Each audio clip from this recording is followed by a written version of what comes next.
श्रीमन्महागणाधिपतये नमः। ब्रह्मा मुरारी त्रिपुरान्तकारी भानुः शशि भूमि सुतो बुधश्च गुरुश्च शुक्रः शनिराहु केतवः सर्वे ग्रहाः शांतिकरा भवन्तु। प्रिय मित्रों, सादर नमस्कार। 15 जुलाई दिन बुधवार से गुरुदेव बृहस्पति अस्त हो जाएंगे 25 दिन के लिए। तो यद्यपि इसका प्रभाव सभी राशियों पर पड़ेगा, पूरी 12 राशियों पर, मेष से लेकर के मीन राशि सभी राशियों पर इसका प्रभाव पड़ेगा। तो किस राशि वालों को किस विषय में विशेष सावधानी रखनी चाहिए, आइए जानते हैं। तो आज हम मेष, कर्क, तुला और मकर, इन राशियों के बारे में बात करते हैं कि इनको किस चीज के बारे में सावधान रहना चाहिए। तो इनका भाग्य इस समय साथ कम देगा, इन 4 राशियों का भाग्य साथ कम देगा। तो जो भाग्य का साथ कम देगा तो क्या करना चाहिए और क्यों भाग्य साथ कम देगा, आइए जानते हैं। तो जैसे सर्वप्रथम मेष राशि, मेष राशि के स्वामी मंगल देव हैं और इसमें गुरुदेव बृहस्पति भाग्य स्थान के और खर्च स्थान के मालिक हैं। तो जब भाग्य स्थान के मालिक ही भाग्य स्थान के आपके जो स्वामी हैं वही अस्त हो जाएंगे तो भाग्य तो साथ देना बंद ही हो जाएगा। अर्थात आप करेंगे अधिक, मेहनत ज़्यादा करेंगे, लाभ आपको कम प्राप्त होगा। एक कितने दिन के लिए है? 25 दिन के लिए। अस्त क्यों होता है तो इसके पहले आपको हमने बताया है कि जब भी कोई ग्रह सूर्य के नज़दीक आता है तो वह अस्त हो जाता है, अपना प्रभाव खो देता है। अर्थात राजा के पास जब भी कोई जाएगा तो उसका अस्तित्व जो है, उसका अपना प्रभाव जो है वो नगण्य हो जाता है। अरे भाई, कोई डीएम हो तो बहुत बड़ा पद है डीएम, लेकिन अगर जब मुख्यमंत्री वहां पहुंच जाता है तो डीएम का प्रभाव शून्य हो जाता है जब तक वहां वो विद्यमान रहता है। इसी प्रकार से मुख्यमंत्री बहुत अच्छी पोस्ट, बहुत बड़ी पोस्ट है, लेकिन अगर जब प्रधानमंत्री पहुंचता है वहां पर तो मुख्यमंत्री का प्रभाव समाप्त हो जाता है। समाप्त कहा जाए तो अपना प्रभाव जो है वो खो देता है, वो वर्चस्व नहीं रह जाता है। तो वही चीज इन ग्रहों पर भी है। तो मेष राशि में भाग्येश और द्वादशेश दोनों गुरुदेव बृहस्पति हैं और साथ में मेष राशि में शनि की 7.5 भी चल रही है। इसलिए मेष राशि वालों को शेयर बाजार से थोड़ा सा दूरी बना के रखना चाहिए। अर्थात जो भाग्य से काम हो रहा हो, जुआ हो गया, लॉटरी हो गई, तो जो भाग्य से कार्य हो रहे थे उन कार्यों में सावधानी बरतनी चाहिए। अर्थात जुआ, लॉटरी, इनसे दूरी बना करके रखना चाहिए थोड़े दिन के लिए। अगली राशि है कर्क राशि। तो कर्क राशि के स्वामी चंद्रदेव हैं और कर्क राशि में ही चूंकि गुरुदेव बृहस्पति यद्यपि उच्च के होते हैं, लेकिन यहाँ पर कर्क राशि में ही आपके अस्त हो रहे हैं। और कर्क राशि में भी भाग्येश हैं, इसमें भाग्येश और षष्ठेश हैं। चूंकि गुरुदेव बृहस्पति की 2 राशियां हैं, धनु राशि और मीन राशि, तो इसमें 6ठे भाव के और भाग्य भाव के मालिक हैं गुरुदेव बृहस्पति। तो इसमें भी जब भाग्य से ही अस्त हो जाता है तो करना क्या चाहिए। भाग्य से आपके लग्न में अस्त हैं तो आपको चाहिए कि भाग्य को थोड़ा मजबूत करें। आप पुखराज धारण कर सकते हैं कर्क राशि वाले। अगर आप पुखराज नहीं धारण कर सकते हैं, क्योंकि इसमें थोड़ा सा और ध्यान भी देना चाहिए कि आपकी लग्न भी सपोर्ट करनी चाहिए रत्न धारण करने में।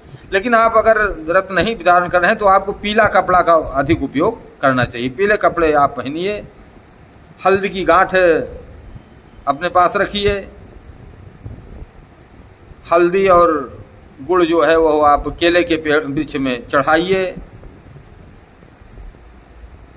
और केले का सेवन भी कीजिए अगर शरीर गवाही देती है तो। नहीं तो केले में थोड़ा सा मोटापा बढ़ता है कहते हैं, तो अगर आप स्वस्थ हैं कोई दिक्कत नहीं, तब आप ग्रहण कर सकते हैं। अगली राशि तुला राशि।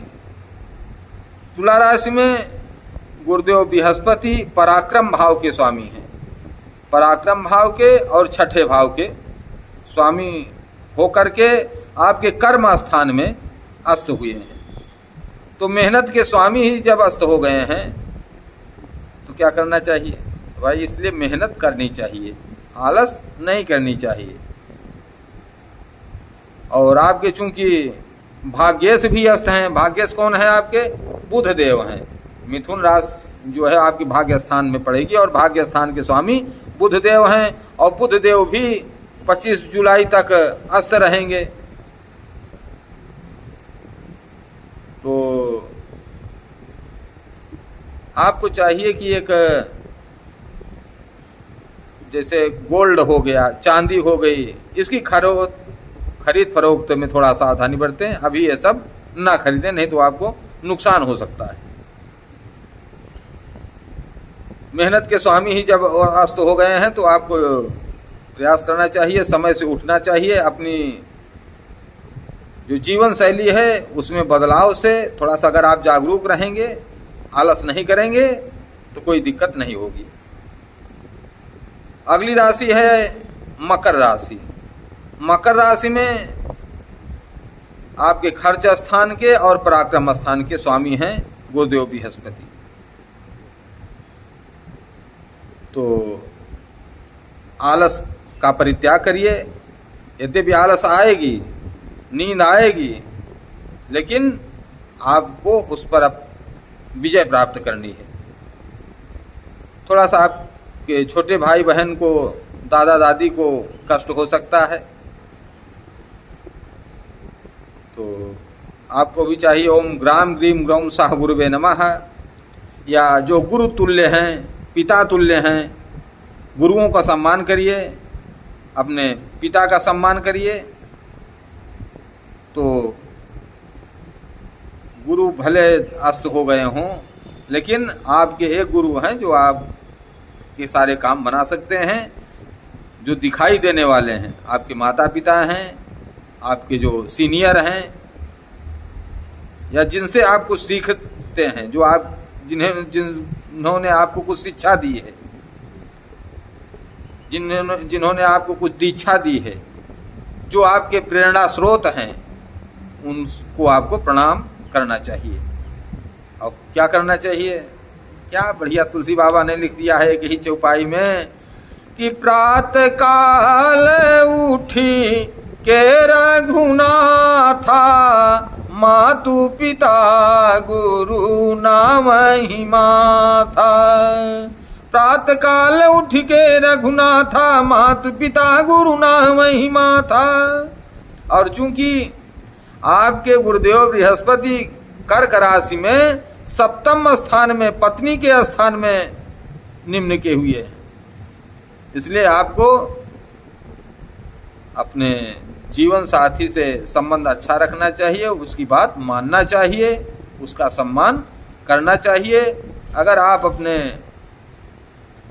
गुरुओं का, अपने से बड़ों का सम्मान करते हैं और पत्नी से संबंध अच्छा रखते हैं, मधुर रखते हैं, तो आपको कोई दिक्कत होने वाली नहीं है, बल्कि आपके जीवन में 4 चांद ही लगेंगे।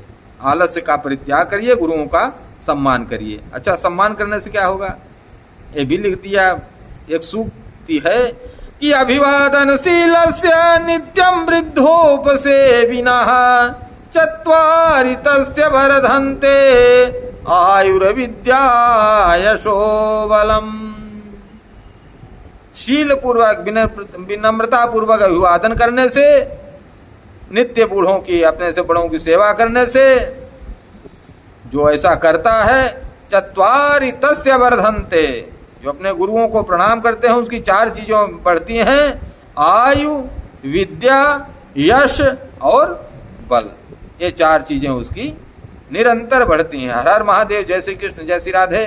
चैनल को अगर आपने अभी तक सब्सक्राइब नहीं किया है तो सब्सक्राइब कर दीजिए। अच्छा लगे तो लोगों में शेयर करिए, लाइक करिए। जय जय श्री राम, जय दुर्गे।